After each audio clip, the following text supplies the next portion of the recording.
Hindi yung ICC, hindi yung impeachment. Ma'am, si President, si PBBM, ma'am. Wala. Hindi kami nagkausap ni President Marcos. Naman sa kanya, sabi niya na wala tayong magagawa. Parang the way I say it, sabi niya, that's life, kesera-sera. But then I told him na some instructions on what to say and what to do. Pero sa totoo lang, dapat hindi talaga yan umalis ng bansa si former President Rodrigo Duterte. Pag umalis po, susunod po ba kayo? Yes, meron na pong arrangements kasi kailangan ko kausapin yung mga abogado doon kung saan man siya dalhin. Pupunta kami, ako, at pupunta yung mga abogado and doon kami mag-uusap kung ano yung mga gagawin. Tingin niyo ba tama yung naging proseso sa warrant of arrest? Ay hindi talaga. Kasi nakalagay sa rules ng ICC, the defendant should be taken to a court, a local court. Dapat dinala siya sa korte. At yung proseso natin dito sa loob, yun yung masusunod para sa pag-implement ng warrant. What were your instructions to the former president? What were your instructions to your father? About legal matters lang, no. So sinabihan ko siya na kung ano yung sasabihin at gagawin for his lawyer. Pipi, ano pong plano niyo? Bakit po kayo nagpunta dito? Gusto niyo po ba sana makausap din si Father? Yeah, and then sinabihan ko din siya na wag tumanggap ng pagkain sa tubig kahit kanino. I understand nag-prepare sila ng go bag. Nag-usap kami kanina doon sa assistant maghanda ng go bag. So Pipi, hindi kayo pinapasok? Ano pong plano niyo dito ngayon? Well, nag-aantay ako. Papasukin nila dahil gusto ko makausap personal mahirap kasi sa video call kasi choppy. Ginajam nila yung signal. Kailangan ko siya kausapin. Ma'am, Duterte kami ma'am, kahit ano mangyari. Maraming sa iwanan. Ano pong sabi sa Maraming salamat. Bibi Sara, sabi ni Attorney Raul Lambino, nagrant na daw yung TRO. Any update po dito?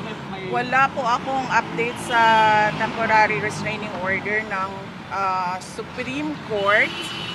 But as I said, lahat ng mga tao dyan sa loob ng base at dyan sa airport, kung Pilipino ka, hindi ka papayag na ginagawa ito. Were you surprised, maybe? Di po tumanggi daw po si... Were you surprised by this scenario, or is it something that you expected?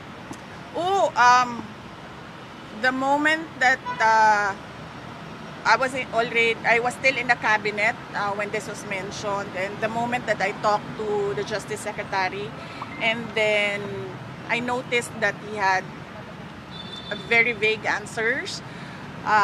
We already started to prepare, but I have a different set of lawyers than President Duterte, so we have a book about what to do.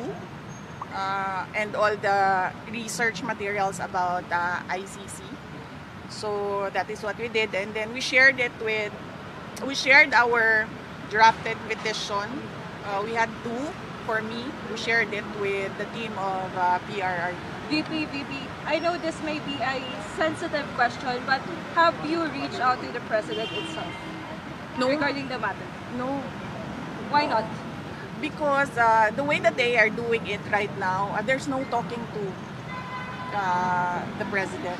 Because it's very easy for him to say, do not turn him over to the ICC.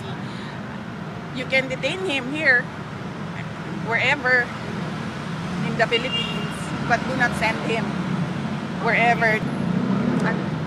If ever na madala ngayon sa Dahig si dating Pangulong Marcos, kailan po balak Ay, siya, padala mo doon. Oh, sorry. At dating Pangulo na siya, Yes. very soon. Ano? Very soon, why? Ano PRRD. Soon. If ever Ano pong nadala niya message ngayon niyo sa kay Dahig, PBBM? kailan po kayo susunod doon? Okay. Well, nag-aantay. And then, immediately, pag pinilit nila kung ano yung gusto nila at hindi yung tama, susunod ako. Kasi kailangan ko kausapin yung mga abogado doon. VP, ano message why? mo Bakit kay why? PBBM? Ay, Ha? sa tingin niyo po ba nagiging personal na po ito? Oo, very personal. Nakikita nyo naman, nakafile sila ng impeachment ng ang basis nila is hearsay and gossip. So, it's very personal. At sabi nga, ng lahat ng kumukwestiyon sa ginagawa ng administrasyon ngayon, this is a diversion from the failures to deliver good governance and decent public service Message niyo po to the kay Filipinos. Message po kay PBBM. Wala akong message sa kanya. I don't think there's talking to a person who will allow a citizen to be turned over to foreigners. VP, can you confirm hindi ba kayo pinayagan pumasok or naghihintay kayo ng clearance? Hindi kami pinayagan. Ilang beses na kami paalam, paulit-ulit. So, hindi kami pinayagan. VP Sara, bilang simpleng mga mayari, ano yung pwede namin magawa para kay Tatay Diggs? Accountability. Transparency and accountability from the government. Tinatanong natin kung anong nangyari sa PhilHealth, 'di ba? Tinatanong natin kung anong nangyari sa budget, 'di ba? So, sa mga gawa-gawa nila na mga akusasyon. What's your message to the critics of the former president saying that he had it coming? What's your message to the critics of your father that he had it coming? There is no legal basis to turn over or to endorse the president, the former president, to ICC. So, wala silang, kung para sila sa justice at sa batas, walang batas dito eh. So, nasaan sila? So, does that mean na parang he had it coming even if hindi sumusunod sa batas? Kaya nga sabi ko kanina, diba? Sabi ko, gagawin nila kung anong gusto nila kahit hindi tama. Gagawin nila kung anong gusto nila kahit mali. Ma'am, tumanggi na po yung DFA. Sabi ng DFA, hindi sila nakikipag-usap sa ICC. At, pero may info, ma'am, na ang nasa likod daw po ito is si former Senator Trillanes. Well, siya yung nag-file. Diba? Siya yung nag-file ng complaints and siya naman yung nagbibigay ng updates about sa ICC. Lagi naman tayo yung ina-update ni Trillanes sa mga nangyayari sa ICC. So, yes, of course,